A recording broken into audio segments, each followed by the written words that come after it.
The day after Thanksgiving is obviously, as we know, one of the busiest shopping days of the year, Black Friday, and it's the unofficial start of the holiday shopping season. But along with the holiday bargains come the crooks and a frightening brand of thievery that is actually reaching epidemic proportions.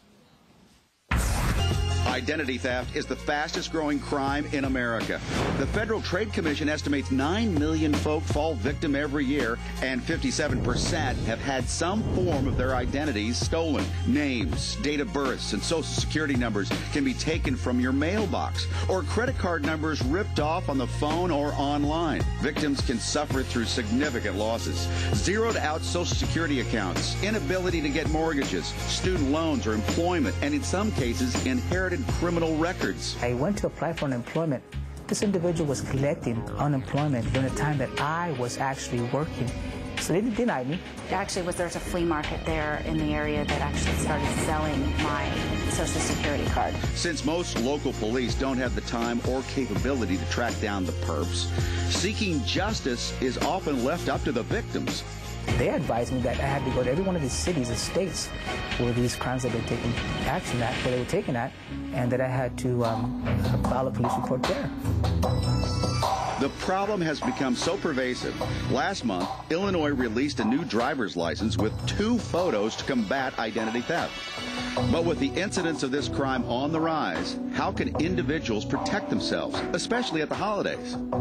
Wait till you hear some of these stories. Wow. With us today is Jennifer Reiner. You will not believe who stole her identity. We're going to tell you in a second. And from Washington, D.C., Nicole Robinson, whose identity was stolen by a stranger thousands of miles away, who shares her same name. Well, sort of. There's like little tweaks there. But also with us is the author of The Safety Minute. He's the CEO of ID Theft Security, Robert Siciliano.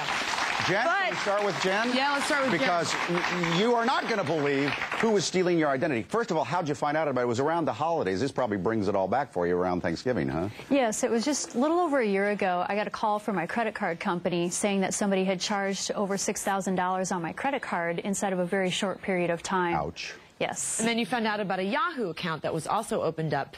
Yes, yeah. In your name? In my name. With your the password was one of my cat's names. But you didn't open this account up? Absolutely not. I had no idea it existed. So how fast did she drain your bank account? Within about 5 days through, I believe, 4 different ATM withdrawals. And she was your best friend? Absolutely. How long had you known this girl? She was my best friend. I had met her at a job, and we immediately clicked, and we just spent a lot of time together. You had no idea that she had a shady side? Absolutely none. She had me completely fooled. And, of course, who would you talk to about your money problems but your best friend? So you just keep feeding her more information. Yes, I was calling her upset every day in tears. She was giving me advice on what to do. Well, how'd you get your information in the first place? Well, she had a key to my place. She was my best friend. Oh. And we were together all the time, and so she had access to my purse to steal my ATM card. Do you think that she targeted you, like this was some long strategy to gain your trust or something like that? I don't believe so. I think she's just very sick and got herself into a situation where she had been fired from her job, and it just ballooned. I think it got out of control for her. So she had your bills, got in your mailbox and all that kind of stuff. So that's how she got the Social Security card or the number? Yes. Yeah, she had access to my home, and she lied to me one day and got my mail key to go get in my mailbox and intercept all of the American Express gift checks that she ordered online. Thousands and thousands of dollars. Yes. So you go to the police. Now, as she's been telling you, no, don't go to the police. She said her dad's a cop, and he was. Yes. And she said, no, I've talked to my dad. Go into the police. They don't care about this kind of stuff. Yes. It's small beans. Yes, she told me that her father called the sheriff's department, and they said that if I filed a report, it would be filed away in a cabinet and not really looked at. But then, didn't the cops show you actual ATM footage of this best friend taking your money? They did. Well, how do you respond to that? Look at her there. That's her. Unmistakably, everybody who sees that picture knows it's her. I couldn't believe it. I was in denial. Even then? Yes. My gut told me one thing, but I could not believe it. And this whole thing went to court. I mean, she was arrested. Yes. And what happened?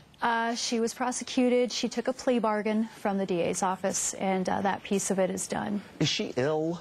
Yes. That's the problem here. That is my belief, and the police also believe that. Let's get out to Nicole. Nicole had a situation. Nicole M. Robinson. That's your name. Yes. One day you get a call from the fraud department at Kay Jewelers, which is never a good sign. No. Tell us what happened. I got a call from the fraud department at Kay Jewelers, and they told me that a woman using my Social Security number had opened an instant credit account the night before. And then I subsequently found out that she had over $36,000 in accounts open in my name. Oh, my goodness. Now, so this is another Nicole Robinson, and Nicole A. Robinson? That's her middle initial? Yes, her name is Nicole A. Robinson. And who is she and where is she? She's in Texas. She worked at a mail-in pharmaceutical company that had my Social Security number in their databases. So in total, how much did she rip you off?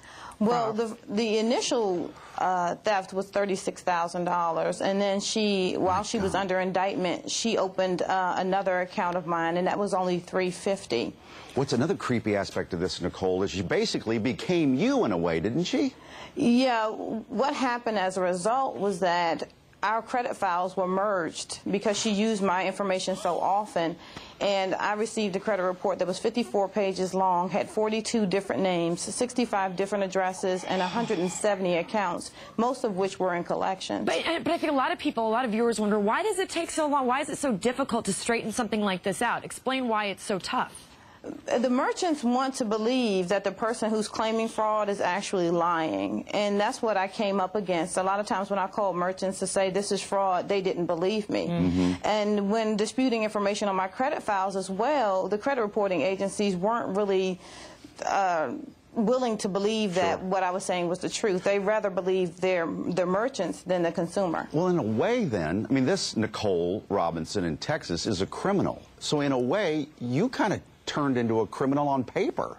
Yes, I became a criminal. I had bad checks attributed to me. I started getting her collection notices for accounts that she opened not even using my Social Security number. How does it destroy your life, though, Nicole? I mean, how bad does it get? You can't really buy things, can you? No, I couldn't refinance my home at that time. I couldn't get a line of credit at my bank. A credit card that I had that had a zero balance, I couldn't use. I got to a store one day trying to use the card, and I was denied. The woman said, I can't process this because of the fraud on your account. Oh, my God. And I was like, I didn't commit any fraud. Robert, 50% of the people who are doing the stealing are people that we know. Yes, as much as 50% of all identity theft does actually happen from friends, family, coworkers, employees, employers. Those that have direct access to your information generally are the ones that are committing the crimes. A shockingly high percentage to me. Well, looking at some of the eyes of our coworkers over here. Shifty. Very. But Jen, I mean, how much did it affect your life?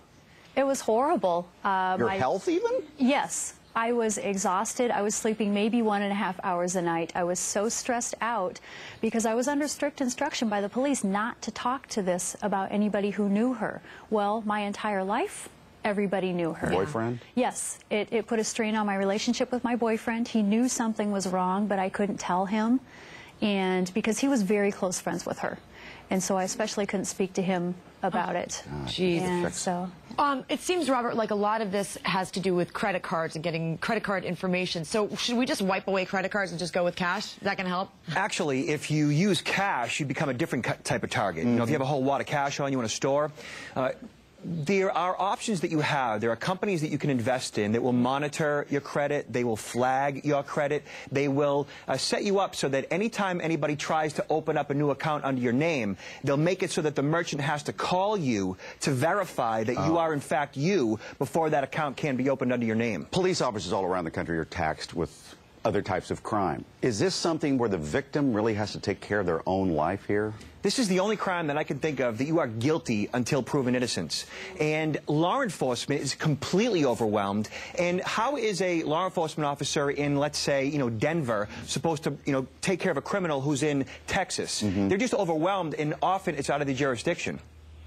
I definitely agree with that. It was a burden on me because of the distance between us. But for me, in a lot of ways, that was a benefit because had she been in my local area, I think it would have been harder for me to prove that it was not me who opened these accounts. Yeah.